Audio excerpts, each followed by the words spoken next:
Hi hello அனைவருக்கும் வணக்கம். நான் உங்கள் ராமச்சந்திரன். இது உங்கள் ராம்சன் அகாடமி. நண்பர்களே, நம்ம பாருங்க சைக்காலஜி வீடியோஸ் தான் நம்ம வந்து டெய்லி 10 கொஸ்டின்ஸ் வந்து போட்டுட்டு இருக்கோம். ஓகேங்களா? அதில் நம்ம மோட்டிவேஷன் அண்ட் டைனமிக்ஸ், ஓகேங்களா, அதாவது 6வது யூனிட், ஆல்ரெடி 5 யூனிட் நம்ம வந்து முடிச்சிட்டோம். 6th யூனிட் தான் நம்ம வந்து என்ன பண்றோம் பார்க்க போறோங்க. பார்த்துட்டு இருக்கோம் மோட்டிவேஷன் அண்ட் குரூப் டைனாமிக்ஸ், குழு இயக்கவியலும் பார்த்துட்டு இருக்கோம். ஸோ இது எல்லா எக்ஸாமுக்கும் பயன்படக்கூடிய போல் தான், டெட் படிக்கிறவங்க பிஜிடிஆர் பியூ எல்லாருக்கும் பயன்பட போல் தான் நம்ம வந்து போட்டுட்டு இருக்கோம். அதை இன்னைக்கு நம்ம 4th கொஸ்டின் தான் நம்ம வந்து பார்க்க போறோம். ஸோ வாங்க வீடியோக்குள்ள வந்து போகலாம். அதுக்கு முன்னால வந்து பாத்தீங்கன்னா நம்ம லாஸ்ட் வீடியோல ஒரு கொஸ்டின் கேட்டிருப்போம். அதுக்கான ஆன்சர் என்னன்றத நம்ம இந்த வீடியோல பார்த்துட்டு இந்த வீடியோக்குள்ள போயிடலாம் பாருங்க. ஓகேங்களா? ஸோ நம்ம லாஸ்ட் வீடியோல என்ன கொஸ்டின் கேட்டிருந்தோம் அப்படின்னா, ஸோ டேட் என்பதன் விரிவாக்கம் யாது அப்படின்றத நம்ம வந்து என்ன பண்ணியிருந்தோம், லாஸ்ட் வீடியோல வந்து கேட்டிருந்தோம். ஓகேங்களா? ஸோ அப்போ இதுக்கான ஆன்சர் என்ன அப்படின்னு பார்க்கலாம் பாருங்க. இதுக்கான ஆன்சர் என்னன்னா தீமெட்டிக் அப்ரேஷன் டெஸ்ட் அப்படின்றதா வந்து இதுக்கான ஆன்சருங்க. ஓகேங்களா? அப்போ தீமெட்டிக் அப்ரேஷன் ஸ்டெப்ஸ், அதாவது பொருளறிவோடு இணைத்தறி சோதனை. என்னதுங்க? பொருளறிவோடு இணைத்தறி சோதனை அப்படின்றத வந்து இதனோட விரிவாக்கம். அப்போ பீதா வந்து இதுக்கான சரியான ஆன்சர். ஓகேங்களா? சரி, இந்த வீடியோக்கான 10 கொஸ்டின்ஸ் பார்க்கலாம். இந்த வீடியோக்கான 10 கொஸ்டின்ஸ் பார்க்கலாம் வாங்க. ஃபர்ஸ்ட் கொஸ்டின் பார்க்கலாம் பாருங்க. டேட்னா இப்பதான் பார்த்தோம், பொருளறிவோடு இணைத்தறி சோதனை, அதாவது தீமெட்டிக் அப்ரேஷன் டெஸ்ட் அப்படின்னு சொல்லுவாங்க. அதில் ஒரே நேரத்தில் ஒரு படம் வீதம் எத்தனை படங்கள் காட்டப்படுகிறது? ஸோ அந்த டெஸ்ட்டை பொறுத்தவரையிலும் டேட்ல ஒரு நேரத்துல ஒரு படங்கள் மூலமா ஒரு படம் வீதமா எத்தனை படங்கள் வந்து அதுல வந்து காட்டப்படக்கூடியதா வந்து இருக்கும் அப்படின்றத உங்களுக்கான கேள்வி. இதுக்கான ஆன்சர் என்ன வரும் அப்படின்னு பாத்தீங்கன்னா, மொத்தம் 3 படங்கள் வந்து காட்டப்படக்கூடியதா இருக்கும். பி தான் இதுக்கான ஆன்சர். அப்ப இந்த எக்ஸாம்ல என்ன பண்றாங்க, இந்த தேர்வுல ஒரு நேரத்துல என்ன பண்றாங்க, ஒரு படங்கள் ஒரு படமா வந்து 3 படங்களை வந்து என்ன பண்றாங்க காட்டுறாங்க. ஆனா அந்த படங்கள் எப்படி இருக்கும், ஒரு தெளிவில்லாம ஒரு வரையறை இல்லாம அந்த படங்கள் வந்து ஒரு மபுலா வந்து காணப்படும். ஓகேங்களா? 3 படங்கள் வந்து காண்பிக்கப்படும். அடுத்த செகண்ட் கொஸ்டின் பார்க்கலாம். டேட்டில் ஒரே நேரத்தில், டேட்னா இப்பதான் பார்த்தோம் தீமெட்டிக் அப்ரேஷன் டெஸ்ட்னு பார்த்தோம், அதாவது பொருளறிவோடு இணைத்தறி சோதனை. ஏன்னா அது ரிப்பீட்டா சொல்லிட்டே இருக்கேன் அப்படின்னா, சப்போஸ் எக்ஸ்பிளனேஷன் கேட்டாங்க அப்படின்னா உங்களுக்கு இது ரிமெம்பர் ஆகும். அதனால நான் ரிப்பீட்டடா சொல்லிட்டு இருக்கேன். அப்போ ஒரே நேரத்தில் எத்தனை கதைகள் எழுதுதல் வேண்டும்? ஓகேங்களா? அப்ப பாருங்க, முதல்ல டேட்ல என்ன பண்றாங்க, ஒரு படமா 3 படங்கள் காட்டுவாங்கன்னு பார்த்தோம். அந்த 3 படங்களும் தெளிவில்லாம இருக்குன்னு பார்த்தோம். அப்படி அந்த 3 படங்கள்ல இருந்து என்ன பண்ணுவாங்க அப்படின்னா 4 கேள்விகள் கேட்பாங்க. அந்த 3 படங்கள்ல இருந்து என்ன பண்ணுவாங்க, 4 கேள்விகள் கேட்பாங்க. அந்த 4 கேள்விகள்ல என்ன பண்ணணும், ஒவ்வொரு கேள்விகளுக்கும் விடையை தரணும். ஓகேங்களா? அதை வச்சு என்ன பண்ணணும், ஒரு கதை எழுதணும். மொத்தம் எத்தனை கதை உங்களை எழுத சொல்லுவாங்க அப்படின்னா 3 கதைகள் வந்து எழுத சொல்லுவாங்க. கேள்விகள் வந்து 4 கேள்விகள் எல்லாம் ஞாபகம் வச்சுக்கோங்க. 3 படங்கள் காட்டுவாங்க, 4 கேள்விகள் கேட்பாங்க. ஆனா கதைகள் வந்து நீங்க 3 கதைகள் வந்து அதுக்கு வந்து எழுதுறா போல இருக்கும்.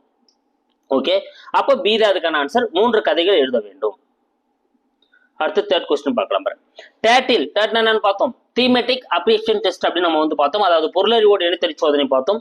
அந்த எக்ஸாம்ல எதிர்மறை அல்லது பொருத்தமற்ற விடைகள் ஒவ்வொன்றுக்கும் எவ்வளவு மதிப்பெண்கள் வழங்கப்படுகிறது? ஸோ அப்படியே முதல்ல இருந்து பார்க்குறோம் பாருங்க.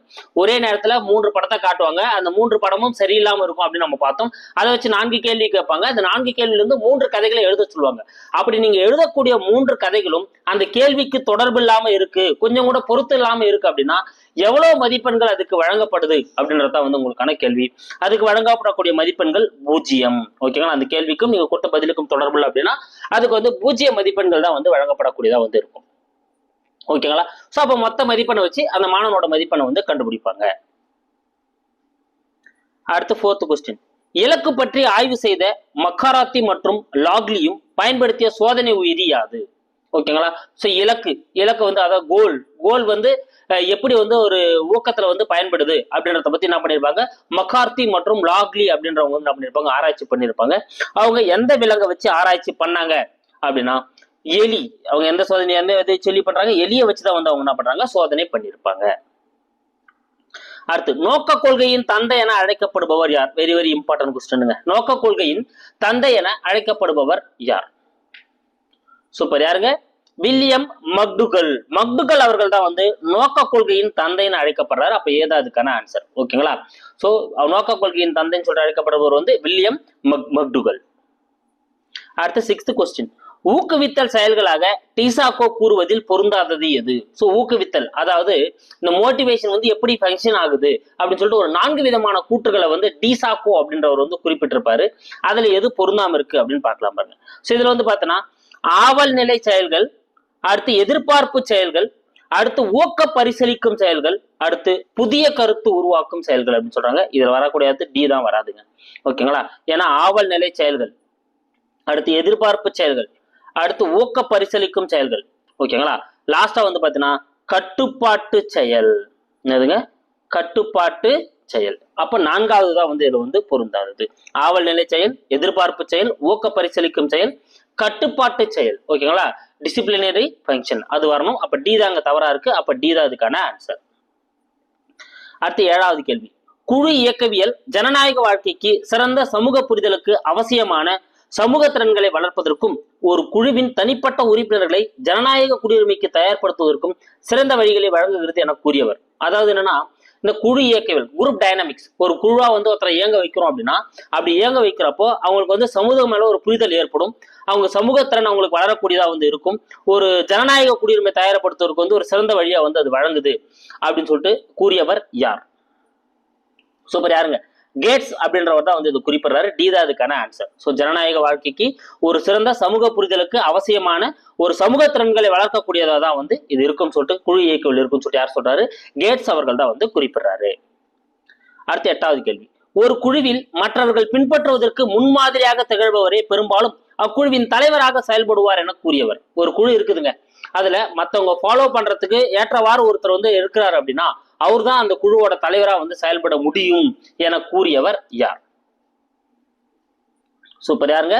ஹெல்பர்ட். ஹெல்பர்ட் அப்படின்றவர் தான் அந்த கூற்றை சொல்றாரு. அப்ப சீதா அதுக்கான ஆன்சர் ஹெல்பர்ட். அடுத்து 9வது கேள்வி. மைக்கவர் மற்றும் பேஜ் ரொம்ப இம்பார்ட்டன்டான ஒரு கேள்விங்க இது, நல்லா ஞாபகம் வச்சுக்கோங்க. மைக்கவர் மற்றும் பேஜ் ஆகியோர் தங்களது டேஷ் என்னும் நூலில் தலைமை பண்பை பற்றி கூறியுள்ளனர். ஸோ மைக்கவர் மற்றும் பேஜ் வந்து பார்த்தீங்கன்னா இவங்களோட புகழ்பெற்ற ஒரு நூல் இருக்குங்க. அதுல எந்த நூல்ல வந்து இவங்க தலைமை பண்பை பற்றி நல்லா விவரிச்சிருக்காங்க அப்படின்னா சமுதாயம். பி தாங்க இதுக்கான ஆன்சர். சமுதாயம் அப்படின்ற நூல்ல தான் வந்து என்ன பண்ணிருக்காங்க, இவங்க வந்து விவரிச்சிருக்காங்க. பி தான் இதுக்கான ஆன்சர். ஏன்னா சமுதாயம் அப்படின்றத நம்ம வந்து செலக்ட் பண்ண யோசிப்போம்.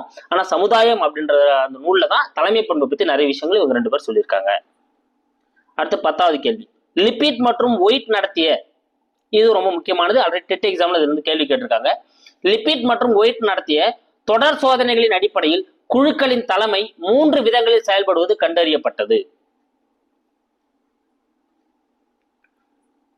நானே ஆன்சரோட சொல்லிட்டேன், சாரிங்க. எத்தனை விதங்கள்ல செயல்படுறதா கண்டறியப்பட்டது?